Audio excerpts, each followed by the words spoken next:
He was meant to be a nobody, and this was both his first curse and his greatest gift.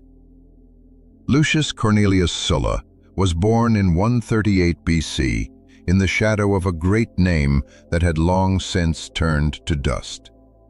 His clan, the Cornelii, was one of the pillars upon which the entire republic rested.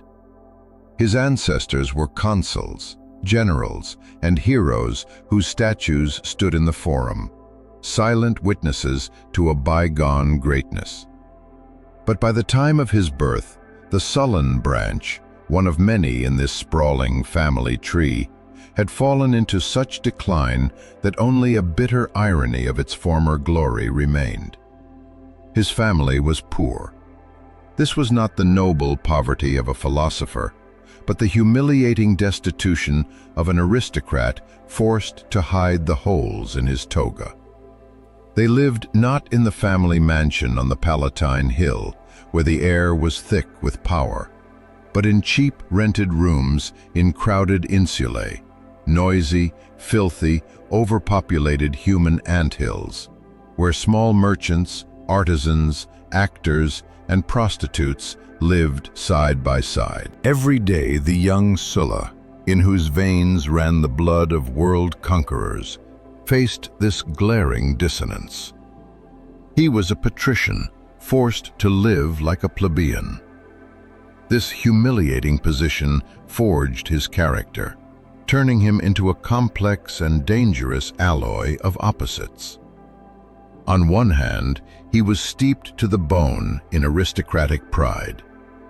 He firmly believed in Rome's caste system, in the divine right of the optimates, the quoto, to rule the state.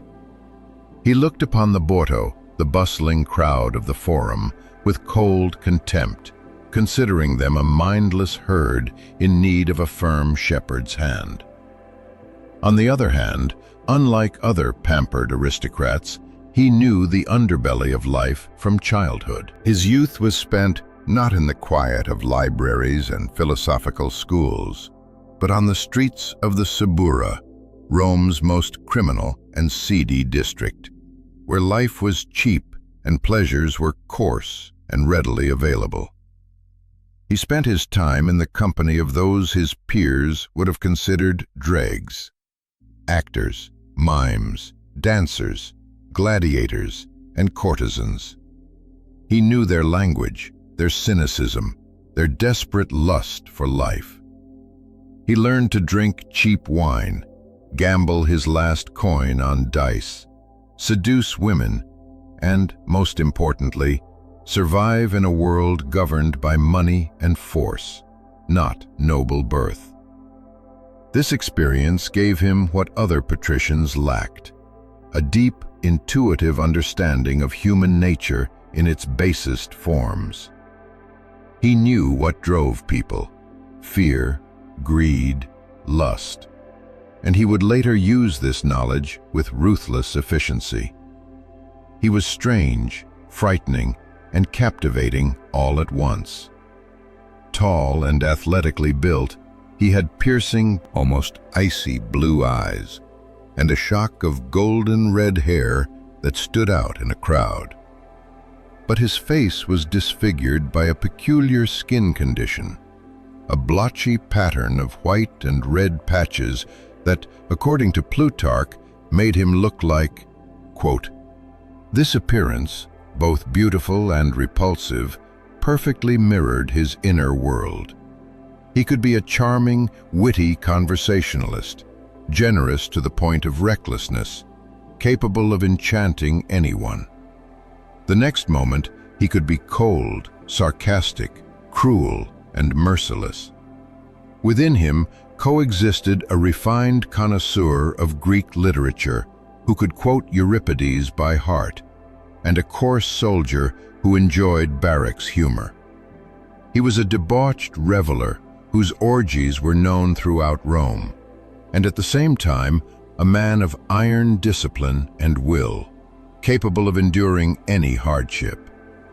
For a long time he led this dissolute bohemian life with no thought of a political career. He simply lacked the money for it. In Rome, the path to the top, the cursus honorum, cost a fortune. Every office, from quaestor to consul, required the candidate to host expensive games, distribute grain, and construct public buildings. It was a system designed by the rich for the rich. Sulla, with his pride and poverty, was excluded. He could only watch with envy and contempt as less noble but wealthier upstarts built the careers that by right of birth should have been his. But he believed himself to be a favorite of the gods, especially of Fortuna, the goddess of luck.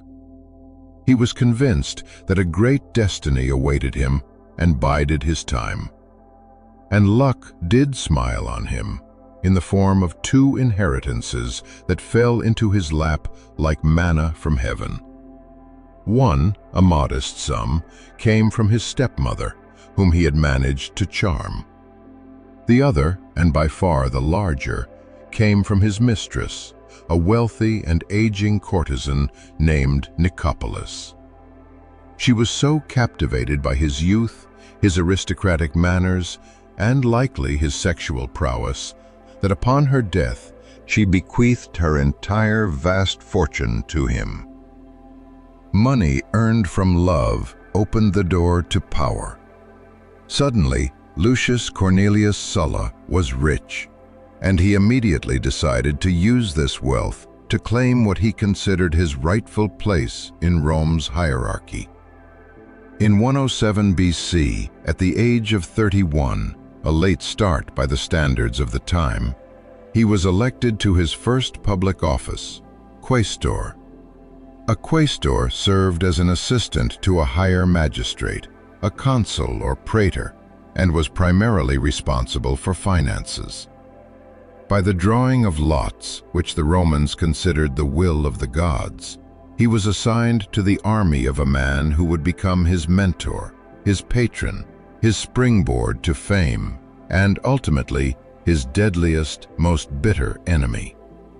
His name was Gaius Marius, and the shadow of this man would haunt Sulla for the rest of his life, turning their personal rivalry into a bloody civil war that would destroy the Republic. To understand the lightning bolt that was Sulla, one must first understand the thundercloud from which he was born. That thundercloud's name was Gaius Marius. He was Sulla's complete opposite, his antipode, his dark mirror. If Sulla was a patrician forced to live like a plebeian, Marius was a plebeian who, through sheer force of will and brutality, made the patricians bow before him. He was a homo novus, a new man, from a simple, non-noble family in the small Italian town of Arpinum. He knew no Greek philosophy, spoke with a coarse country accent, and despised the refined culture of the Roman elite, which he saw as a sign of effeminacy and decay. But he knew war. He knew it the way a surgeon knows anatomy, down to the last bone, the last nerve. He was born for battle. He began his career as a common soldier and rose through every rank of the military hierarchy, from legionary to legate. He was incredibly brave, physically powerful, and resilient. The soldiers adored him. He did not sit in his tent studying maps. He ate the same simple soldier's porridge with them from the same pot, slept on the same hard ground, wrapped in his cloak, and worked alongside them, digging trenches and building fortifications with the same mattock in his hands. He was one of them, flesh and blood of the army.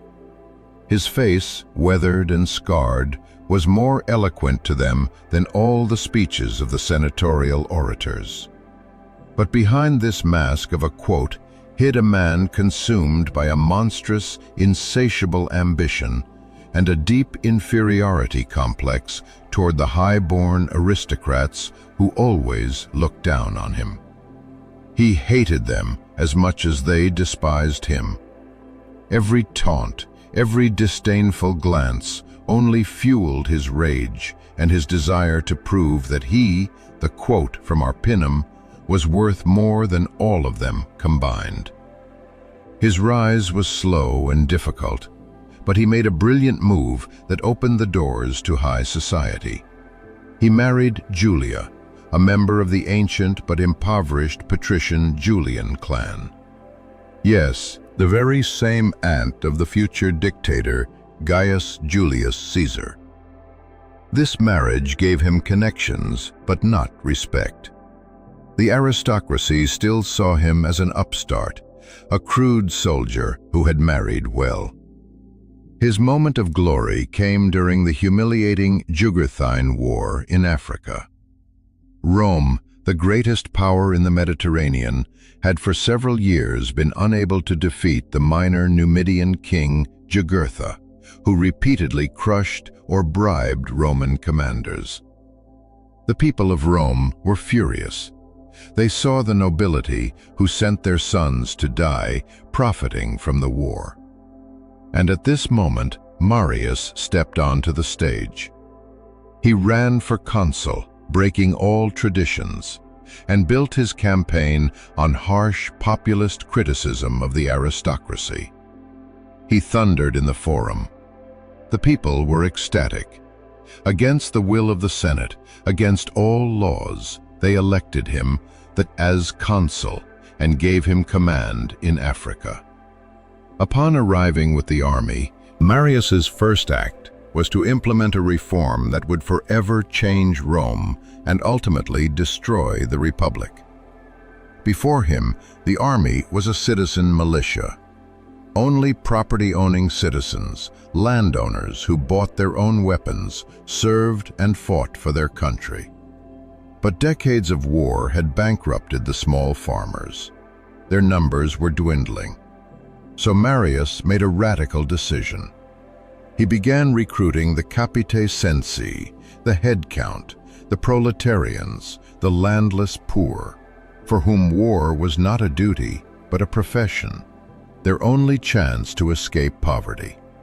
He promised them a salary, a share of the spoils, and, most importantly, a plot of land after their service ended.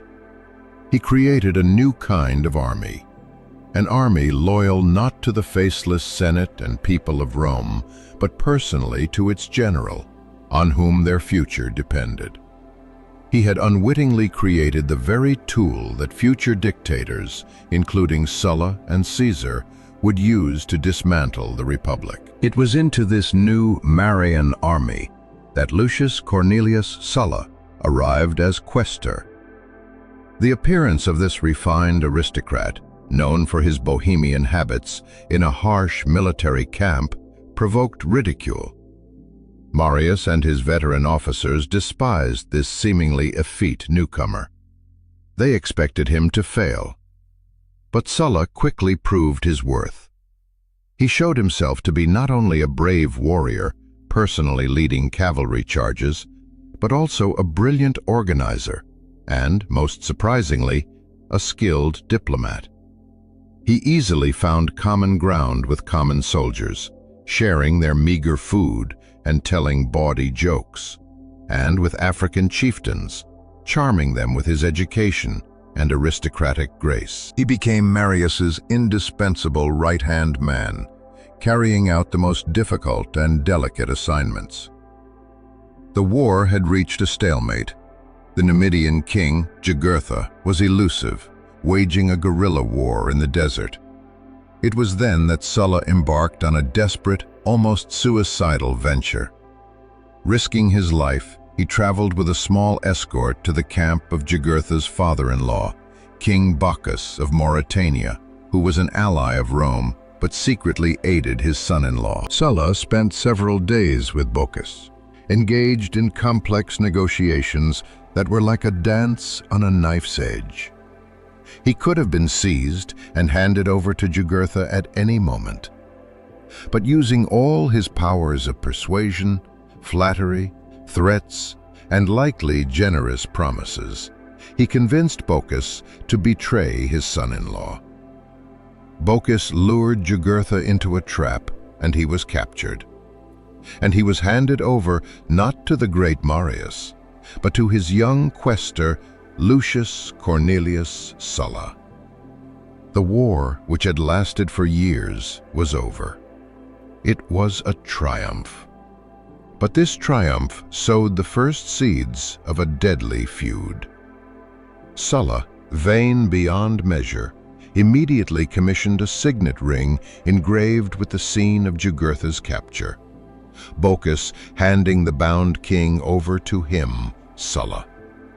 He missed no opportunity to emphasize that it was he, not Marius, who had caught the Numidian king.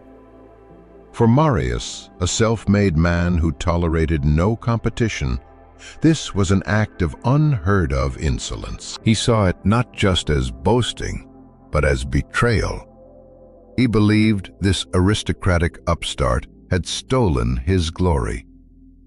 Marius's hatred for Sulla, previously hidden behind a mask of contempt, began to grow. But Rome had no time for their personal quarrels. From the north, a new, even more terrifying threat was looming over Italy. Hordes of Germanic tribes, the Cimbri and Teutones, having crushed several Roman armies, were at Italy's doorstep. Rome was in a panic, and once again, its only hope was Gaius Marius. The threat from the north was unlike anything Rome had ever faced.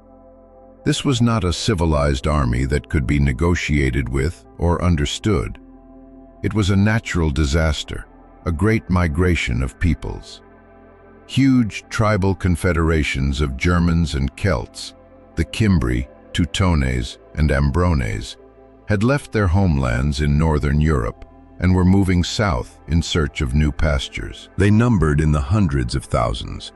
Tall, fair-haired, ferocious warriors who charged into battle with wild cries, accompanied by their families, wagons, and livestock. They were like a living avalanche, sweeping away everything in their path. For several years they roamed through Gaul and Spain, inflicting one crushing defeat after another on the Roman legions. The aristocratic Roman commanders, with their outdated tactics and undisciplined troops, proved powerless against the barbarians' furious onslaught. The culmination of this terror came in 105 BC.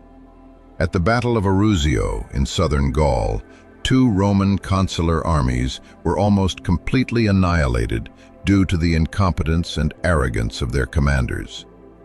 The losses were staggering.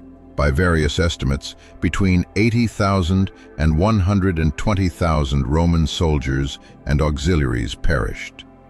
It was the most devastating military defeat since the Battle of Cannae, when Hannibal brought Rome to its knees.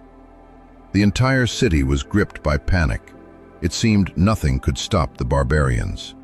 The road to Italy was open. In Rome, people recalled ancient legends of the Gallic invasion that had once burned the city. They awaited the end of the world. And in this moment of desperation, the Republic once again turned to its sole savior, Gaius Marius. Forgetting all laws and traditions that forbade electing the same man as consul multiple times in a row, the people demanded only him. In defiance of every conceivable rule, they elected him consul 5 consecutive times, from 104 to 100 BC. This was an unprecedented concentration of power in one man's hands, effectively a legalized dictatorship. The senatorial aristocracy, who hated and feared him, was forced to remain silent. Marius became Rome's only hope, and he lived up to those hopes. Granted supreme power, he used the few years of respite that the barbarians, who had dispersed to plunder in different directions, luckily provided him to forge a new, invincible army. He finalized his reforms, turning the legions into a professional, standardized, and deadly fighting machine. He introduced the famous eagle, Aquila, as the single standard for each legion, making it a sacred symbol whose loss would lead to the legion's disbandment. He changed the cohort structure, making it more flexible, and he subjected his soldiers to monstrous, grueling drills. They were forced to make multi-mile marches in full gear, which weighed up to 90 pounds. They were called Marius's Mules, and they were proud of the nickname. He forged an army capable of facing any foe, and in this army, once again, was Lucius Cornelius Sulla. Despite their growing animosity, Marius could not ignore the military talents of his former quaestor. Sulla served under his command as a legate and later as a military tribune. He fought brilliantly. He commanded the cavalry, negotiated with allied Gallic tribes, and displayed incredible courage and diplomacy. He was indispensable. But Marius, consumed by an envy that had become a sickness, did everything to belittle his achievements. He gave him the most dangerous assignments, perhaps secretly hoping he would be killed. He never praised him publicly. All the glory had to belong to him, Marius, alone. Sulla felt this. He understood that as long as he remained in Marius's shadow, he would never receive the recognition he deserved. And so, while continuing to perform his duties flawlessly, he harbored a resentment that grew deeper with each passing year. In 102 BC, the Teutones and Ambrones marched on Italy through southern Gaul. Marius met them near the town of Aquae Sextiae. He took a strong position on a hill, cutting off the barbarians' access to water. Tormented by thirst, they were forced to attack uphill. Marius orchestrated a slaughter. First, he crushed the Ambrones, and then, in the decisive battle, he lured the Teutones into a trap, striking their rear with a pre-hidden detachment. The rout was total. Tens of thousands of barbarians were killed or captured. The following year, it was the Cimbri's turn. They crossed the Alps and invaded northern Italy. Marius combined his army with that of the other consul and met them on the plains near Vercelli. Once again, his genius and the discipline of his soldiers worked a miracle. In the dust and heat of the summer day, the Roman legions, standing in tight formation, withstood the ferocious Germanic charge and then launched a counterattack. The Roman cavalry, ironically commanded by Sulla in this battle, delivered the decisive blow, hitting the barbarians on their flank and rear. It was a massacre. The defeat of the Cimbri was even more crushing than that of the Teutones. Their women, seeing that all was lost, killed their children and then themselves to avoid falling into slavery. The Germanic threat, which had loomed over Rome for more than a decade, was annihilated. Rome rejoiced. Gaius Marius was on top of the world. He was hailed as the quote after Romulus and Camillus. He celebrated a magnificent triumph. But during this triumph, he committed an act that was the final straw for Sulla.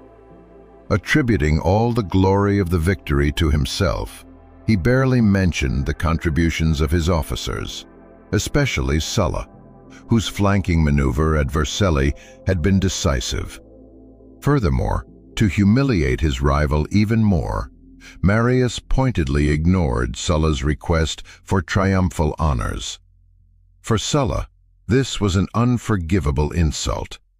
He realized that Marius would never forgive him for Jugurtha, never acknowledge his merits, never allow him to rise. He understood that they were enemies, mortal enemies, and that there was only room for one of them in Rome.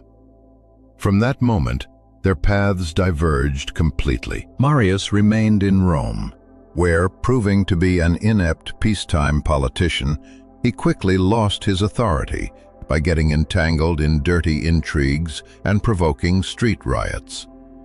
Sulla, finally receiving an independent command, went east to the province of Cilicia as governor. There, far from Roman intrigues, he proved to be a brilliant administrator and diplomat. He brought order to the province, defeated pirates, and, most importantly, achieved what no Roman had before him. He reached the banks of the Euphrates River and established the first official contact in history with the powerful Parthian Empire, concluding a treaty with them that established a border. During these negotiations, as legend has it, a Chaldean soothsayer looked at him and predicted that he would become the greatest of men and die at the pinnacle of happiness and glory. Sulla, who had always believed in his destiny, took this prophecy as confirmation of his chosen status. He returned to Rome not just as a successful general, but as a man convinced of his divine mission. His authority now rivaled that of Marius. The two titans, the two saviors of Rome, stood facing each other, and their hatred, which had been building for years, was ready to explode. The Republic could only wait to see who would light the fuse. The confrontation between Rome's two greatest military geniuses, smoldering under the ashes for nearly 2 decades, was ready to erupt. But before they could cross swords with each other, all of Italy itself was plunged into fire. In 91 BC, one of the most terrible and bloody rebellions in Roman history began, the Social War. This was not a revolt of slaves or conquered peoples. It was a war between Rome and its closest neighbors, its brothers in blood, the very same Italic tribes, the Samnites, Marsi, Lucanians, who for centuries had fought shoulder to shoulder with the Romans, shedding their blood for Rome's greatness, yet had never received the one thing that mattered most, Roman citizenship. For decades, the Italics had demanded equal rights. They paid taxes and served in the Roman army, making up the majority of its ranks. Yet they were denied political rights. They could not vote, could not hold public office, and their lands could be confiscated at any moment. The Roman elite, fearing the loss of their monopoly on power and wealth, stubbornly refused them. Several Roman reformers who tried to resolve the issue peacefully were assassinated. The cup of patience overflowed. The Italic tribes, united by a common grievance, formed their own confederation, their own Italia, with its own capital, senate, and an army organized along Roman lines. They did not start a war for independence. They started a war to become Romans, or to die trying. Rome found itself in mortal danger. This was not a war on some distant frontier, but at its very doorstep.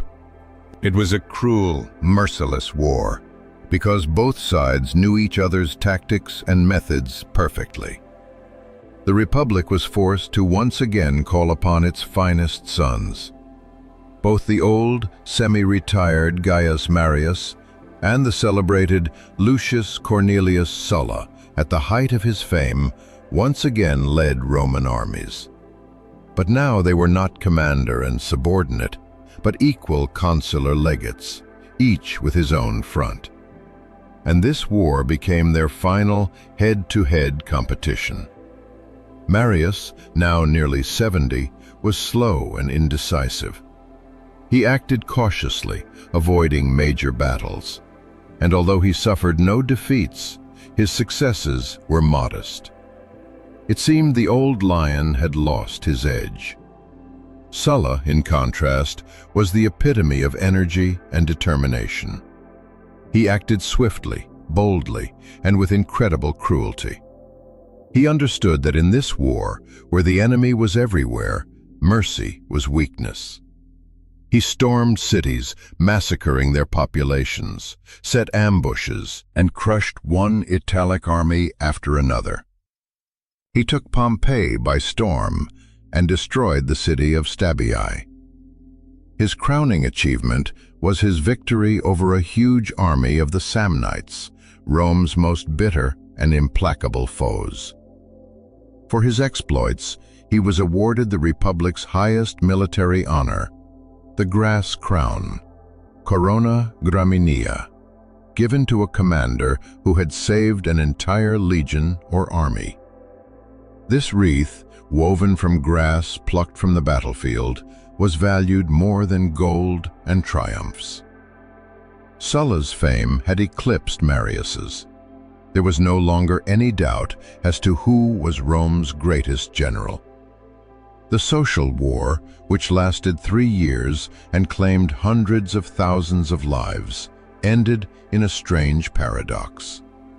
Rome won on the battlefield, but lost politically. To break the ranks of the rebels, the Romans were finally forced to grant citizenship to all Italics who laid down their arms. The Italics got what they had fought for, but the price was terrible. All of Italy was devastated, and the hatred between Rome and its former allies smoldered under the ashes for a long time to come. It was on the wave of this popularity as a hero and savior of the Republic that Sulla, in 88 BC, reached the pinnacle he had dreamed of his entire life. He was elected to the highest office in the state. He became consul. And as consul, by the drawing of lots, which he saw as a blessing from his patroness Fortuna, he was assigned the most prestigious and lucrative command every Roman general dreamed of: the war against King Mithridates VI, Eupator of Pontus. Mithridates was the last great Hellenistic monarch, a brilliant and ruthless enemy of Rome. Taking advantage of Rome's preoccupation with the social war, he had seized Roman provinces in Asia Minor. To demonstrate his hatred for the Romans, he orchestrated a monstrous massacre that went down in history as the, quote, 13. On a single day, by his secret order, every Roman and Italic citizen in Asia, men, women, and children, was slaughtered. Over 80,000 people died. His armies then invaded Greece, which he proclaimed, quote, 14, from Roman tyranny. Rome was in shock and fury. The war with Mithridates was not just a war for territory. It was a war of vengeance. And it promised its victor untold riches, the treasures of the East, and eternal glory. Sulla was on top of the world. He was consul, a war hero, and now he was poised to become the new Alexander the Great. And at that moment, his old enemy, Gaius Marius, stabbed him in the back. Old, sick, and humiliated at being overlooked, Marius could not accept it. He could not allow his hated rival to gain all that glory. The lust for power and envy had finally driven him mad. He formed an alliance with an ambitious and unscrupulous tribune of the plebs, Publius Sulpicius Rufus. To gain the support of the new Italic citizens, Sulpicius proposed a law that would distribute them evenly among all 35 voting tribes, giving them a decisive voice in elections. The Senate, fearing this, opposed it. Sulpicius then unleashed a reign of terror on the streets of Rome. He surrounded himself with a gang of 3,000 armed thugs, whom he ironically called his. They stormed the forum, disrupted assemblies, and beat and killed his opponents. On one such day, they attacked the consuls, Sulla and his colleague. The son of the other consul was killed. Sulla himself was forced to flee and take refuge in the house of Marius. It was a moment of supreme humiliation. The old Marius, holding his enemy hostage, forced him to swear an oath that he would not interfere with the passage of Sulpicius's laws.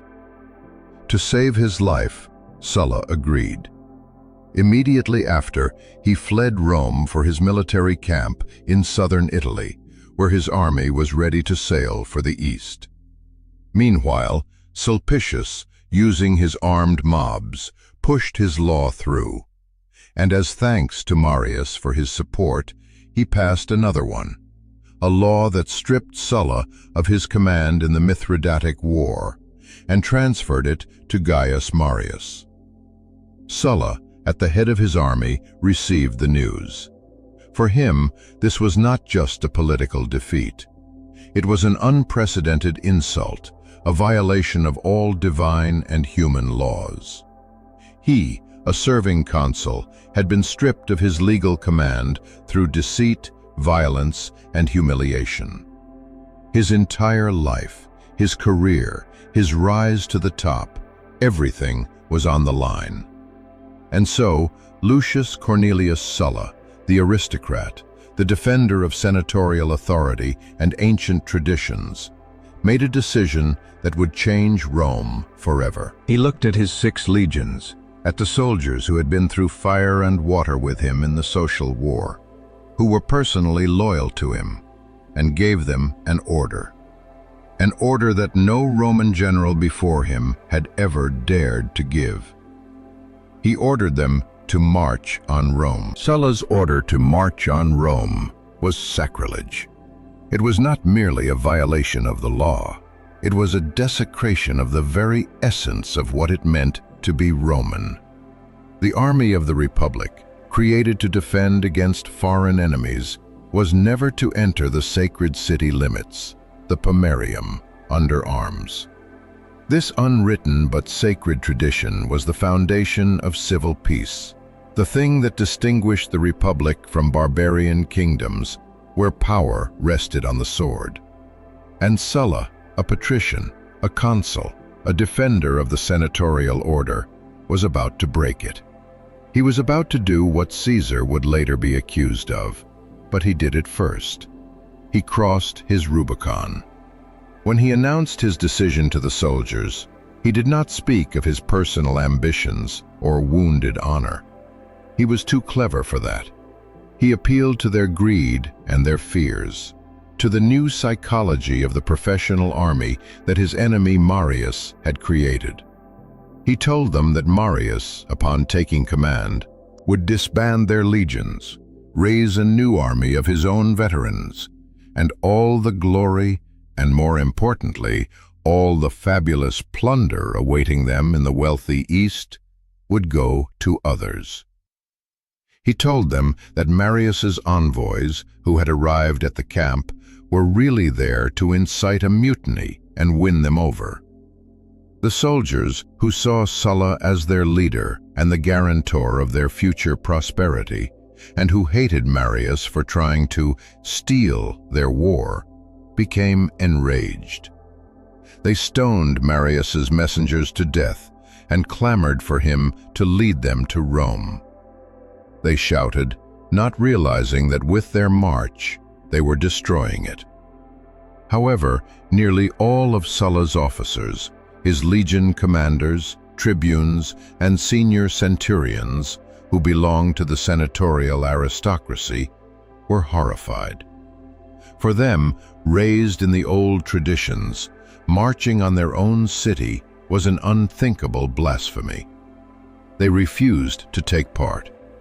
All but one questor abandoned him. Sulla was left alone with his army, stripped of his entire command staff. Any other general would have backed down, but Sulla did not flinch. He placed himself at the head of the column and led the legions north. News that a consular army was marching on the city threw Rome into a panic. Marius and Sulpicius had not expected such a reaction. They were certain Sulla would submit, that the army would never move against its own country. They hastily tried to organize a defense, arming gladiators from the city's schools and promising freedom to slaves who would join their ranks. But it was a futile effort. What could a handful of hastily armed fighters do against 6 battle-hardened legions? Sulla's legions reached the city walls. Envoys from the Senate came out to meet them, begging him to stop and promising to restore his rights. Sulla hypocritically agreed to make camp outside the walls, but as soon as the envoys left, he ordered the assault. 2 legions stormed the city from different sides.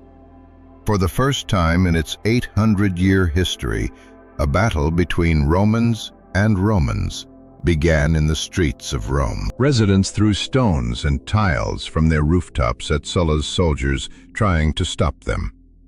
Marius, fighting like a lion despite his advanced age, tried to rally the people. But the resistance was broken. The professional army easily crushed the hastily assembled militia. By evening, Sulla was the absolute master of Rome. He immediately showed how he intended to rule. He convened the terrified Senate and forced it to declare Marius, Sulpicius, and 10 of their main supporters, quote, hostes. This meant that anyone could kill them without trial, and their property would be confiscated.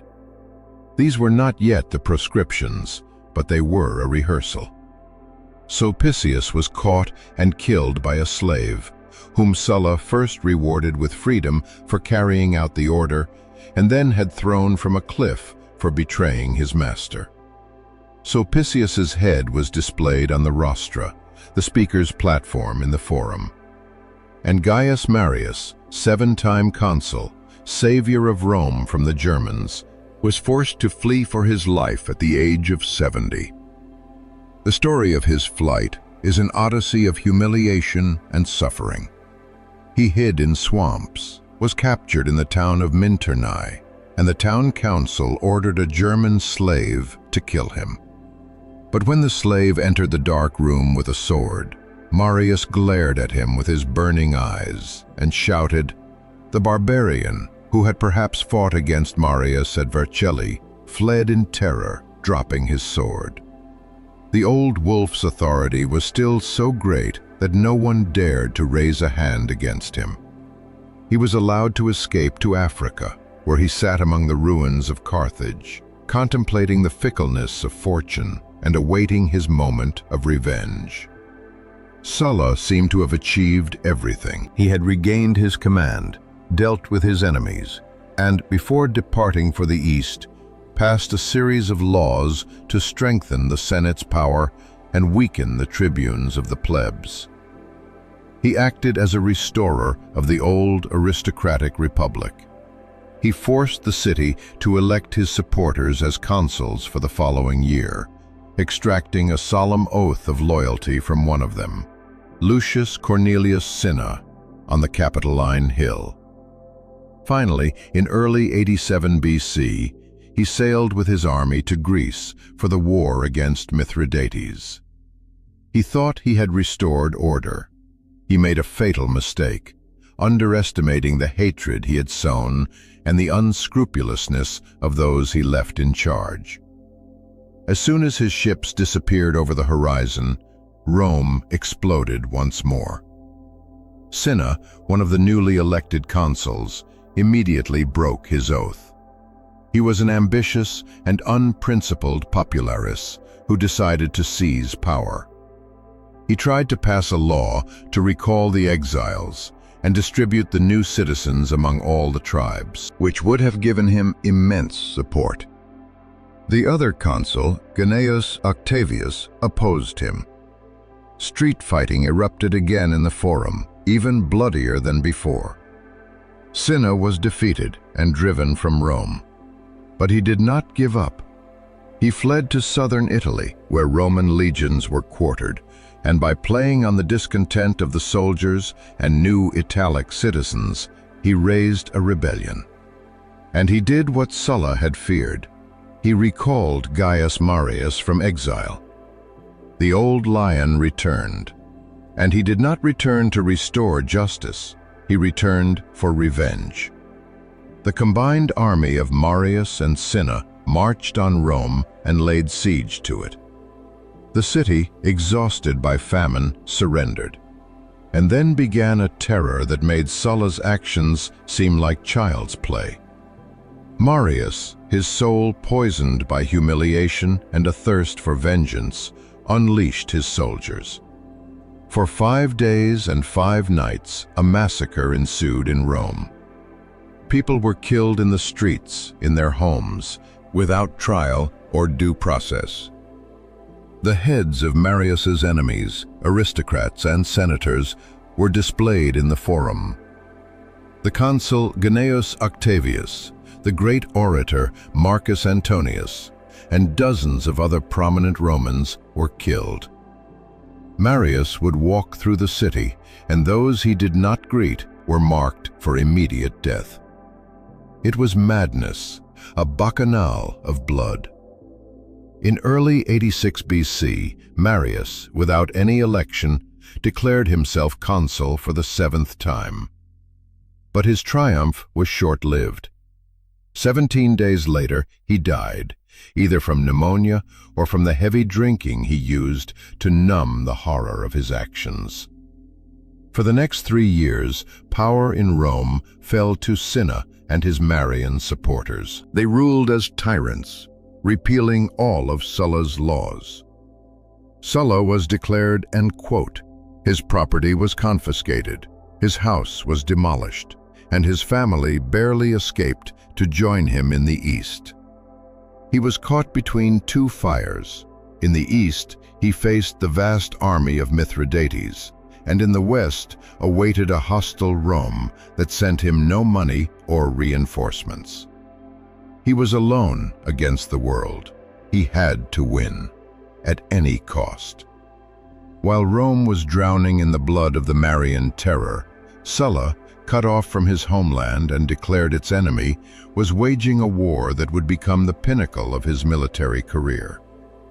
He landed in Greece with an army of only 30,000 men, the 5 legions that had been with him from the start. Against him stood the full might of the kingdom of Pontus. King Mithridates VI Eupator was not just another Eastern despot. He was a brilliant, charismatic, and ruthless enemy of Rome, who saw himself as a new Alexander the Great and dreamed of expelling the Romans from Asia and Greece. His armies numbered in the hundreds of thousands, and his fleet dominated the Aegean Sea. Nearly all of Greece, weary of Roman rule, had enthusiastically sided with him. Mithridates' main stronghold in the region was Athens, the cradle of democracy and philosophy, now transformed into an enemy fortress. Sulla was in a desperate position. He had no fleet to challenge Mithridates at sea. He had no money to pay his soldiers. Rome, under the control of his enemies, did not send him a single sesterce, and he could expect no reinforcements. He was alone. But it was in such seemingly hopeless situations that his genius shone brightest. He made a decision that shocked the ancient world. To fund the war, he committed sacrilege. He ordered the looting of Greece's greatest sanctuaries, the temples at Olympia, Epidaurus, and, most shockingly, the treasury of the Temple of Apollo at Delphi. He cynically declared, melting down centuries of priceless offerings into coins for his legionaries.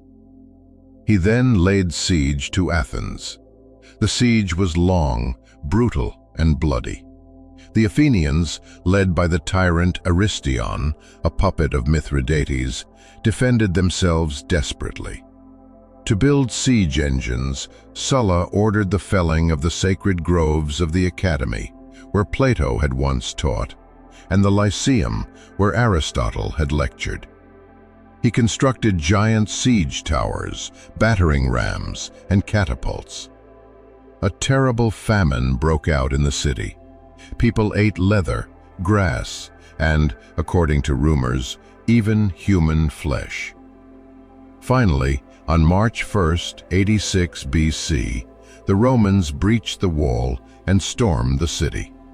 Sulla, enraged by the long resistance, gave the city over to his soldiers for plunder. A massacre began. Blood flowed like a river through the streets. The city that was a symbol of civilization was almost completely destroyed. Only after prolonged pleading from his officers, who appealed to the glory of the ancient Athenians, did Sulla halt the slaughter, uttering the famous line, "Having dealt with Athens, he marched to confront Mithridates' main army, commanded by his best general, Archelaus." The forces were unequal. Sulla had no more than 40,000 soldiers. Archelaus had an estimated 120,000, including heavy cavalry and scythed chariots. They met on the plain near Chaeronea, the very place where Alexander the Great's father, Philip, had once crushed Greek freedom. Archelaus occupied a strong position on the hills.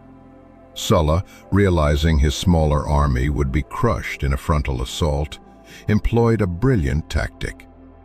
He forced his soldiers to make a grueling flanking march through the mountains to seize a commanding height, positioning them to the side and rear of the enemy. Then he ordered them to dig. His legionaries excavated a system of trenches and ramparts that neutralized the enemy cavalry and funneled the Pontic infantry's attack into a narrow, disadvantageous space. When Archelaus finally launched his attack, his army fell into a trap. The scythed chariots, their main strike weapon, got bogged down in the trenches and were showered with javelins. The Pontic phalanx, attacked from the front and flank, fell into disarray. The battle turned into a slaughter. The Romans, acting like a well-oiled machine, cut down the massive but unmanageable enemy army. Archelaus's losses were catastrophic, over 100,000 men. Sulla, according to his own boastful account, lost only 14 soldiers. The victory was total and decisive. But Mithridates did not give up. He sent a new army of 80,000 men to Greece. Sulla met them near the city of Orchomenus. The terrain was a flat plain, ideal for the enemy's cavalry, which outnumbered his own several times over. Once again, Sulla found a solution. He again ordered them to dig. His legionaries dug 10-foot-wide trenches across the entire front to protect against the cavalry charge. When the enemy cavalry finally broke through on one flank and the legionaries faltered and ran, Sulla performed his greatest feat of the war. The 50-year-old commander leaped from his horse, seized a legionary standard, and rushing toward the enemy, shouted to his soldiers, "For me, Romans, it is an honor to die here. But you, when they ask you where you betrayed your general, answer, at Orchomenus." Shame proved stronger than fear. The legionaries stopped, rallied around their leader, and repelled the attack. The battle was won. Mithridates' second massive army was annihilated. It was at this moment of triumph that another Roman army landed in Greece. But it was not help. It was an army sent by his enemies, the Marian government in Rome, under the command of the consul Flaccus. Their mission was not to aid Sulla, but to replace him and take command. Sulla found himself in an absurd, unthinkable situation. Before him lay the remnants of Mithridates' shattered army, and behind him was a fresh Roman army that was his enemy.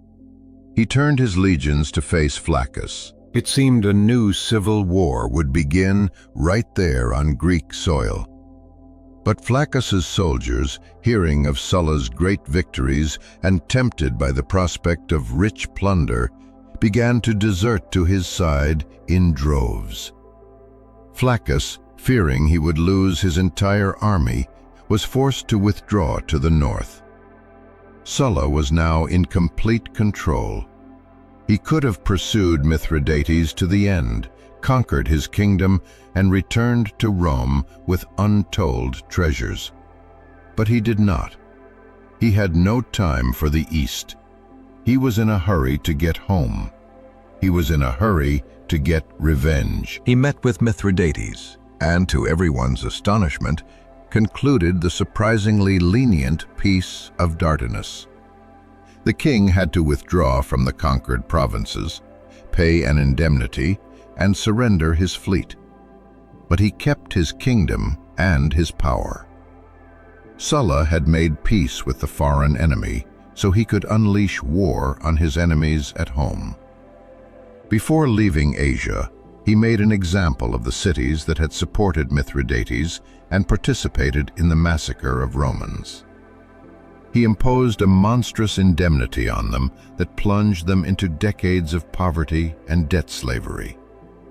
He showed them what Roman vengeance meant.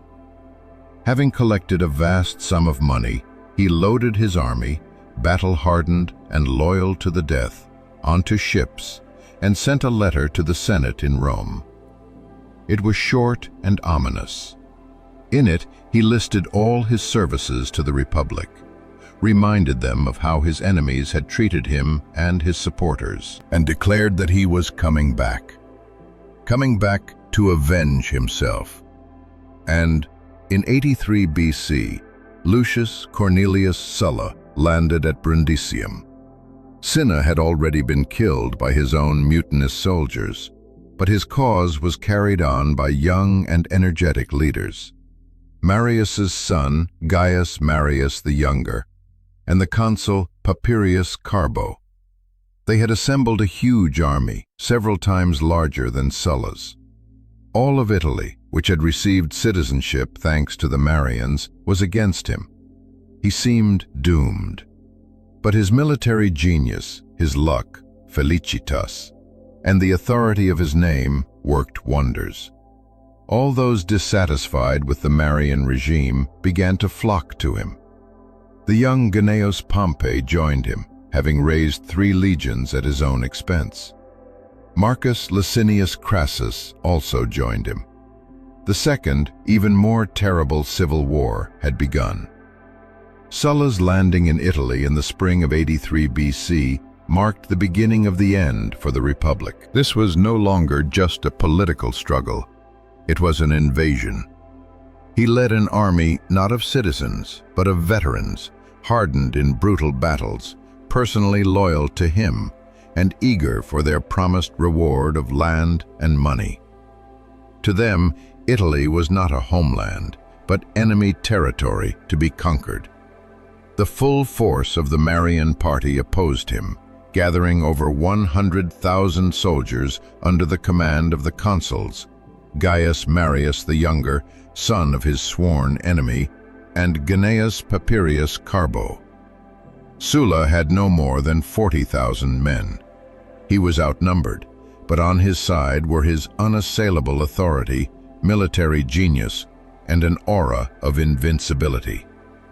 He advanced on Rome slowly, from south to north, winning one victory after another. He used both carrot and stick. Cities that opened their gates to him were spared. Those that resisted were burned to the ground, their inhabitants sold into slavery. His advance was joined by many prominent aristocrats who had fled the Marian Terror. The young Gnaeus Pompey, in an act of unheard-of audacity, raised 3 legions in his native Picenum with his own money and brought them to Sulla. Impressed by the young man's energy, Sulla hailed him with the title Imperator. Marcus Licinius Crassus, whose family had been wiped out during the Marian massacres, also joined him. These two, the future triumvirs and rivals of Caesar, received their baptism of fire in Sulla's bloody school. The Marians were disorganized and fought incompetently. Marius the Younger, who inherited only his father's name and cruelty, but not his talent, was defeated and trapped in the impregnable fortress of Praeneste. Carbo, after several defeats, despaired and fled to Africa. But the Marians had one last, most desperate ally, the Italic tribes, primarily the Samnites. The Samnites, ancient and implacable enemies of Rome, understood that a victory for the aristocrat Sulla would mean the end of their influence, and possibly their existence. They gathered a massive army and marched on Rome, either to capture it or die trying. The decisive battle took place in November of 82 BC, just outside the gates of Rome, at the Colline Gate. It was one of the most terrifying battles in the city's history, a battle for its very survival. Sulla, throwing all his forces into the fight, blocked their path. The battle raged all day and through the night, its outcome hanging by a thread. The left wing of Sulla's army, commanded by Sulla himself, was shattered by the ferocious Samnite onslaught and fled in panic. Sulla, on his white horse, galloped across the battlefield, pleading, threatening, and personally leading his men into the attack. By his own account, he was a hair's breadth from death. But his right wing, commanded by Crassus, was victorious on its flank and, at the critical moment, struck the enemy in the rear. By morning, it was over. Tens of thousands of corpses covered the field outside the walls of the Eternal City. The next day, Sulla convened the Senate in the temple of Bellona, the goddess of war. As he delivered a speech promising to restore order and return the Republic to its former glory, the senators could hear horrifying, inhuman screams coming from the Campus Martius. It was Sulla's soldiers, on his orders, slaughtering between 6,000 and 8,000 Samnite prisoners. In response to the senators' alarmed glances, Sulla, his expression unchanged, coldly remarked, "Let us continue, conscript fathers. It is merely some rebels receiving their due." Rome understood who its new master was. Marius's terror seemed like child's play compared to what Sulla unleashed. He invented a new, monstrously effective weapon, the Proscriptions. This was not simply a massacre. It was a legally sanctioned, systematic process of mass murder and robbery. On November 2nd, the first list of 80 names of senators and equestrians declared outlaws was posted in the forum. Others followed. Anyone whose name was on the list was to be killed on sight. Anyone who killed a proscribed person received a reward of 2 talents of silver, a huge sum of money. Anyone who sheltered a proscribed person, even their own son or brother, was subject to the death penalty. The property of the killed was confiscated and sold at auction for a pittance to the dictator's friends and allies. But the most terrible part was that the children and grandchildren of the proscribed were forever stripped of their civil rights and the ability to hold public office. Sulla was exterminating his enemies by the clan, tearing them out by the root. Rome was plunged into a nightmare. The proscriptions unleashed society's basest instincts. Neighbors informed on neighbors. Debtors killed creditors. Slaves killed masters. The lists included not only political opponents, but also simply wealthy men whose villas or estates had caught the eye of someone in Sulla's circle. A famous story tells of a rich man who, seeing his name on the list, exclaimed, "No one felt safe." The young Gaius Julius Caesar, nephew of Marius and son-in-law of Cinna, was also on a list. He was saved only by the intervention of influential relatives connected to Sulla's party.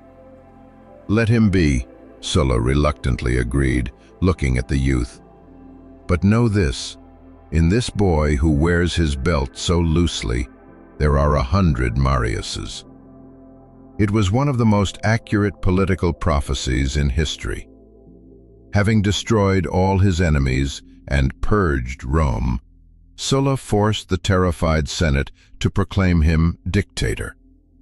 But not the ordinary dictator appointed in ancient times for 6 months to repel a foreign threat. He was made dictator for the writing of laws and the restoration of the state. Dictator legibus scribundis, et re publicae constituende, with unlimited powers for an indefinite term.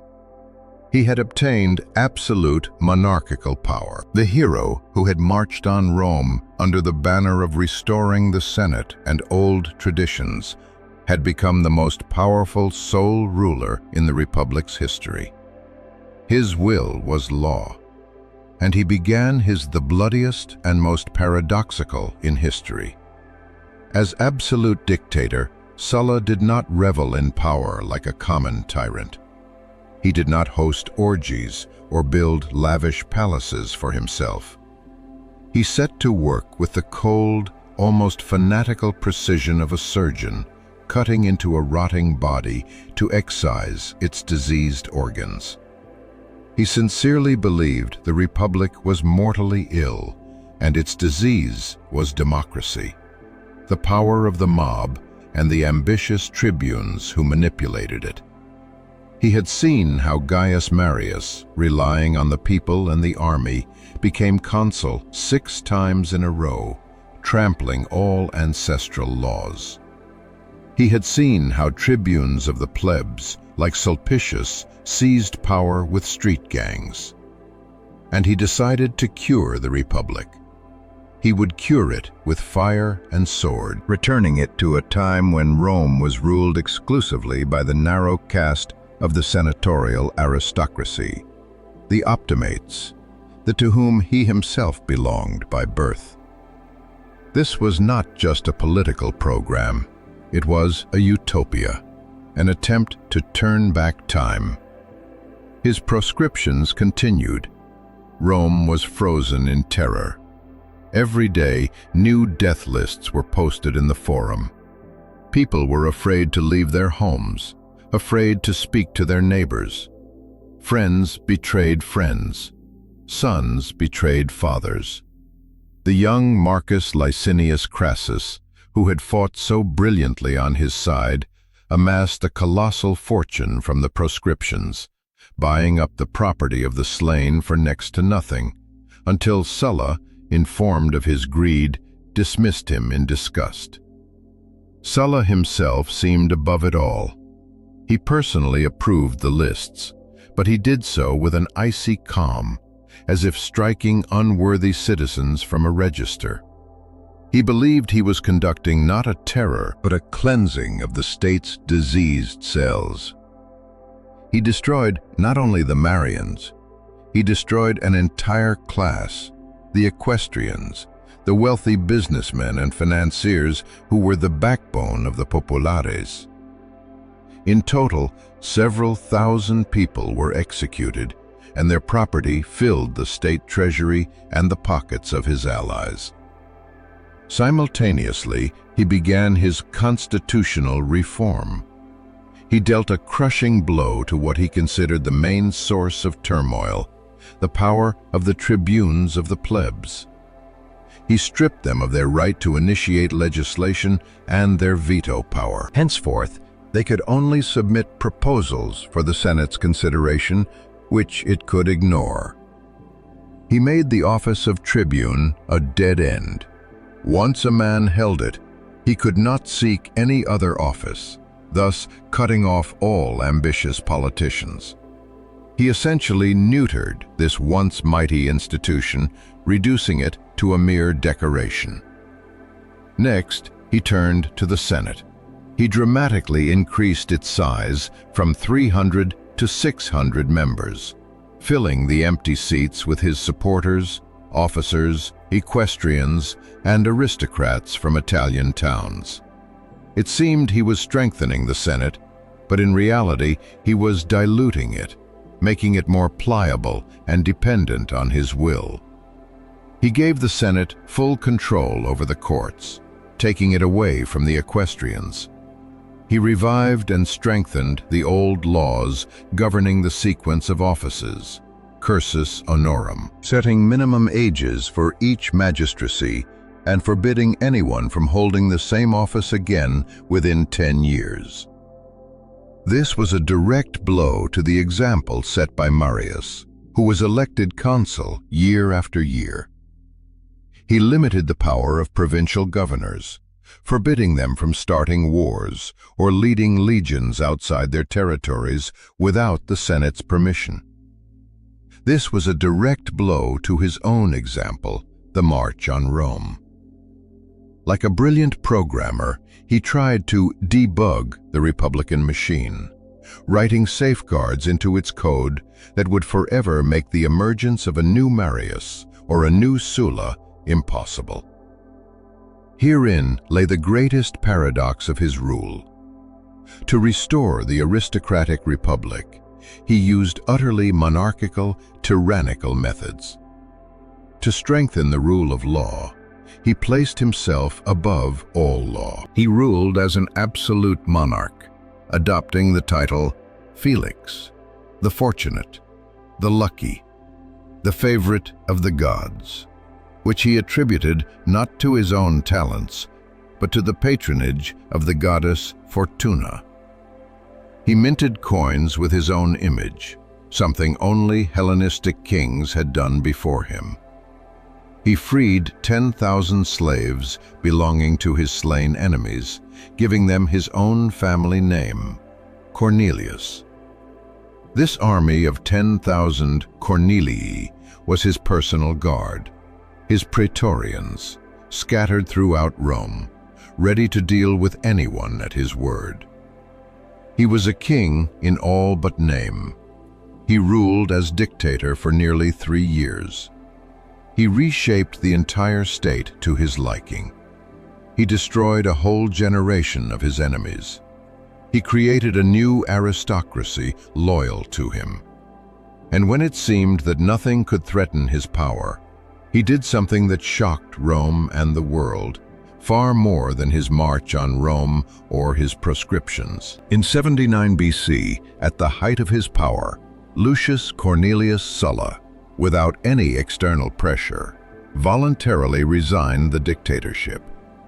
He came to the forum, dismissed his lictors, the bodyguards who symbolized supreme power, and announced to the people that he was once again a private citizen, ready to account for his every action.